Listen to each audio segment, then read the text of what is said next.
Hello everyone, my name is Chandan Singh and I am your English trainer. दोस्तों, आज की इस वीडियो में मैं आपको सिखाने जा रहा हूं पास्ट इंडेफिनिट के पैसिव के बारे में फ्रेंड्स। इससे पहले मैंने प्रेजेंट टेंस के सारे पैसिव के बारे में बता दिया है। अगर आपने उन वीडियोस को नहीं देखा है तो इस वीडियो के डिस्क्रिप्शन बॉक्स में आप जाइए, सारे टॉपिक्स आपको मिलेंगे, आप क्लिक करके वो सारे वीडियो देख सकते हैं फ्रेंड्स। सो आइए शुरू करते हैं गाइस पास्ट इंडेफिनिट। उससे पहले मैं आपको बता दूं कि पास्ट इंडेफिनिट का जो पैसिव है जिसमें वॉज या वर्ब के साथ वर्ब की थर्ड फॉर्म का इस्तेमाल होता है फ्रेंड्स, ये आपको न्यूज़पेपर में हमेशा मिलेगा। आप कोई भी एक न्यूज़पेपर का आर्टिकल उठाइए, कोई रिपोर्ट उठाइए, उसमें आप देखिए आपको वॉज वर्ब के साथ थर्ड फॉर्म जरूर मिलेगा। तो इससे पहले कि मैं शुरू करूं, मैं आपको न्यूज़पेपर के कुछ रिपोर्ट्स दिखाना चाहता हूं और उसमें दिखाना चाहता हूं कि कैसे इस पैसिव का इस्तेमाल हुआ। तो आइए देखते हैं फ्रेंड्स न्यूज़पेपर में। सो फ्रेंड्स, मैंने एक न्यूज़पेपर उठाया है, ये है टाइम्स ऑफ इंडिया। मैं आपको इस न्यूज़पेपर में दिखाऊंगा कि पास्ट इंडेफिनिट का जो पैसिव है जिसमें वाज और वर्ब के साथ वर्ब की थर्ड फॉर्म का यूज़ होता है वो कैसे इस्तेमाल होता है। आइए दोस्तों देखते हैं the times of India newspaper में। फ्रेंड्स, मेरे पास ये न्यूज़पेपर का एक आर्टिकल है, एक रिपोर्ट है, आप देख रहे हैं यहाँ पर लिखा है God man arrested for rapping 10 year old. ये तो एक हेडलाइन है। अगर हम इस न्यूज़ की डिटेल की बात करें, जैसे आपने यहाँ देखा लिखा है अ 10 year old girl was raped, तो ये जो आप देख रहे हैं यहाँ पर जो वॉज का इस्तेमाल हुआ है, ये वॉज और ये जो है ये वर्ब की थर्ड फॉर्म है और ये आपका एक ऑब्जेक्ट है, ये 10 ईयर ओल्ड गर्ल। तो ये गाइस ये पास्ट इंडेफिनिट का पैसिव है। ये रहा आपका ऑब्जेक्ट, यहाँ आप देख सकते हैं वॉज और यहाँ वर्ब की थर्ड फॉर्म। आपको क्लियर दिखाई दे रहा होगा। और 10 year old girl was raped, यहाँ पर बाई का भी इस्तेमाल किया गया है, यहाँ आप देख सकते हैं बाई और सेल्फ स्टाइल गॉडमैन। दूसरा एग्जाम्पल देखते हैं दूसरे आर्टिकल में। फ्रेंड्स, एक और न्यूज़पेपर का रिपोर्ट है, इसमें लिखा है boy abducted sold twice before getting rescued. खैर ये तो एक हेडलाइन है, मैं बाद में समझाऊंगा कि हेडलाइन को कैसे समझे। पहले हम देखते हैं इसमें पैसिव कौन सा यूज़ हुआ है। आप देख सकते हैं फ्रेंड्स, यहाँ लिखा हुआ है और 2 year old boy was kidnapped. मैं फिर से समझा दूँ कि यहाँ पर आप ये वॉज देख रहे हैं और यहाँ किडनैप्ड ये वर्ब की थर्ड फॉर्म देख रहे हैं। और ये जो है अ 2 ईयर ओल्ड बॉय ये आपका ऑब्जेक्ट है, इसके साथ वॉज लगा और वर्ब की थर्ड फॉर्म लगा। इट मीन्स कि ये पास्ट इंडेफिनिट का पैसिव है। इसका मतलब है कि एक 2 साल के बच्चे को किडनैप कर लिया गया, यानी कि पास्ट में कोई घटना घटी, उसे हम इस तरीके से दिखाते हैं फ्रेंड्स। तो आप समझ रहे होंगे कि किस प्रकार से न्यूज़पेपर में पैसिव का बहुत ज़्यादा इस्तेमाल होता है। अगर आपको पैसिव आ गया तो आप बहुत अच्छे तरीके से न्यूज़पेपर या कोई भी मैगजीन्स या नॉवेल्स आसानी से समझ सकते हैं फ्रेंड्स। एक और एग्जाम्पल देखते हैं, फिर वापस आते हैं क्लासरूम में। फ्रेंड्स, एक और हमारा न्यूज़ रिपोर्ट है, यहाँ लिखा है 62 year old shot at by youth in New Delhi. तो सबसे पहले न्यूज़ पे आते हैं। यहाँ देखिए a 62 year old women was shot at on her chest by a youth, यानी कि ये जो है अ 62 ईयर ओल्ड वुमेन ये आपका ऑब्जेक्ट है, इसके साथ लगा वॉज। ये जो शॉट है ये वर्ब की थर्ड फॉर्म है, शूट का थर्ड फॉर्म है शॉट। उसके बाद यहाँ बाई का भी इस्तेमाल किया गया कि किसके द्वारा उसे गोली मारी गई, तो एक यूथ के द्वारा मारी गई, यानी कि एक 62 साल की जो औरत थी उसे गोली मार दी गई उसके सीने में किसी यंग लड़के के द्वारा, एक जवान लड़के के द्वारा ऐसा किया गया। तो गाइस ये आपका एक पैसिव है और हर न्यूज़पेपर में आपको कहीं ना कहीं पैसिव ज़रूर मिलेगा फ्रेंड्स। सो आइए अब देखते हैं कि किस तरीके से हम इस फॉर्मूले का यूज़ करेंगे और कैसे सेंटेंसेस बनाएंगे। आइए देखते हैं फ्रेंड्स। सो गाइस, जैसा कि आपने देखा कि न्यूज़पेपर में भी वाज और वर्ब के साथ वर्ब की थर्ड फॉर्म का इस्तेमाल था। अब देखते हैं इस बोर्ड पर कि कैसे इस फॉर्मूले को हम समझेंगे।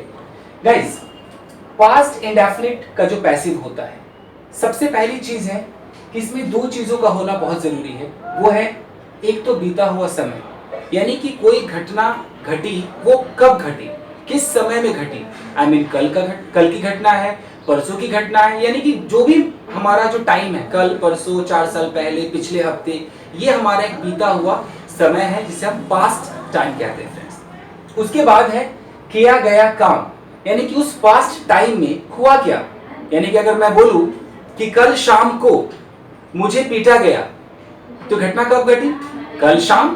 तो कल शाम एक पास्ट टाइम है, और मुझे पीटा गया, कौन सा काम हुआ कल शाम? मार खाने का, मेरे मार खाने का काम हुआ, ये वो किया गया काम है। समझ रहे गाइस? तो ये दो चीज तो आप समझ लीजिए कि होना ही होना चाहिए, बीता हुआ समय और उस बीते हुए समय में किया गया काम। अब चूंकि हम ये पास्ट इंडेफिनिट का पैसिव पढ़ रहे हैं, पैसिव का मतलब कि सिर्फ काम को दिखाना है, करने वाले को छुपाना है। यानी कि अगर कल शाम को मुझे पीटा गया तो मैं तो मार खाया, मुझे पीटा किसने ये पता नहीं, मतलब सब्जेक्ट गायब है फ्रेंड्स।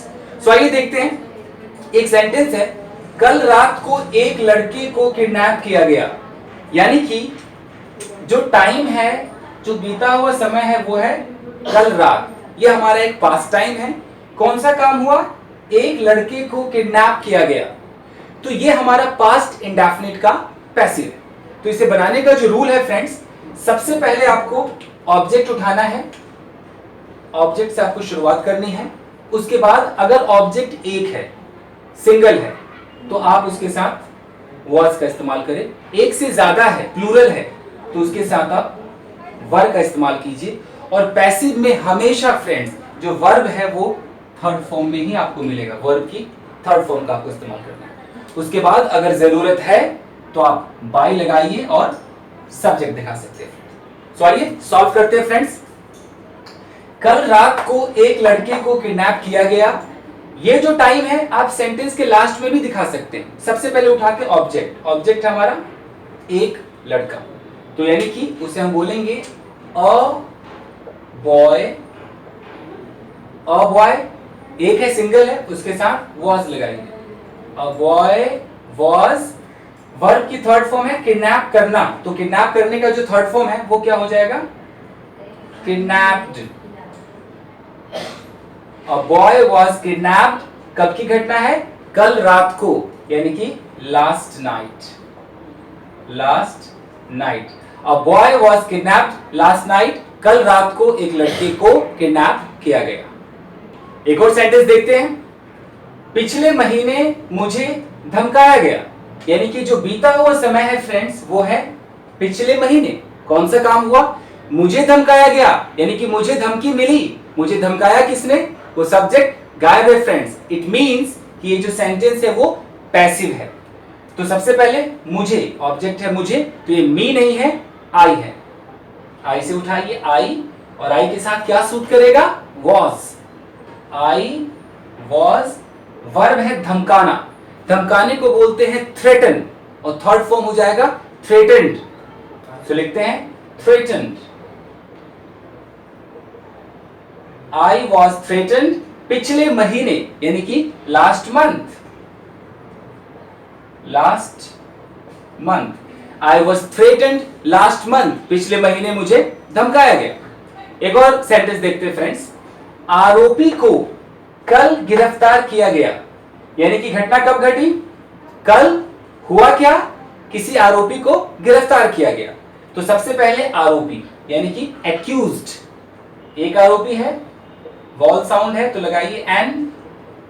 एक्यूज्ड, एन एक्यूज्ड, इसके साथ वॉज लगेगा। वॉज, गिरफ्तार की अंग्रेजी होती है अरेस्ट, तो आप बोलेंगे थर्ड फॉर्म में arrested. N accused was arrested कल, मीन्स yesterday, जो बीता हुआ कल है वो yesterday।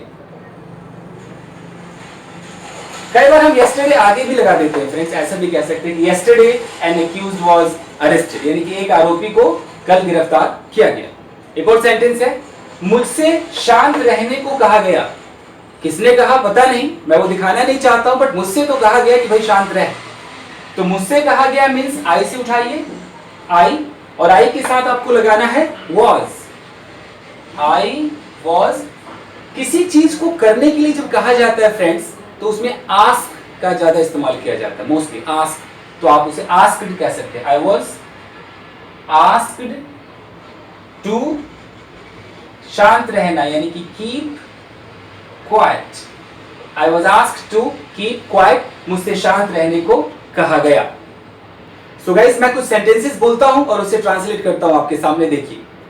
अगर मुझे कहना है कि कल मुझे पीटा गया, सो आई वॉज बीटन yesterday. कल मेरे सारे कपड़े धो दिए गए, my all the clothes were washed yesterday. कल इस कमरे में मुझे धमकाया गया, I was threatened in this room yesterday. कल तुम्हें यहां बुलाया गया, you were called here yesterday. कल बहुत सारे लोगों को इनवाइट किया गया, बहुत सारे लोग मतलब a lot of people were invited yesterday. मुझे नहीं बताया गया, so जब भी नहीं आ जाए बस इसमें आप not का इस्तेमाल कर दीजिए. I was not told या I was not informed, मुझे सूचित नहीं किया गया. ओके, मुझसे बैठने को नहीं कहा गया, I was not asked to sit. तुमसे चाय बनाने को नहीं कहा गया, You were not asked to make tea. क्या तुम्हें पीटा गया? Were you beaten? तुम्हें नहीं पीटा गया, You were not beaten. कल शाम को खाना नहीं पकाया गया, Food was not cooked yesterday evening. So guys, ऐसे बहुत सारे सेंटेंसेस आप सोचिए और इस फॉर्मूले का इस्तेमाल करके उसे बनाइए. आई होप कि वीडियो आपको पसंद आया होगा फ्रेंड्स. जिन लोगों ने अब तक मेरे चैनल को सब्सक्राइब नहीं किया है फ्रेंड्स, वो कृपया सब्सक्राइब करें ताकि आप अप टू डेट रह पाए, मेरे सारे वीडियोस आप तक पहुंच सके. और जो लोग अभी बिल्कुल नए हैं, इस वीडियो को फर्स्ट टाइम देख रहे हैं, वो प्लीज मेरे सारे वीडियोस देखिए ताकि आप उसका फायदा उठा सके. टिल देन अपना ख्याल रखें and keep practising. Thank you very much everyone.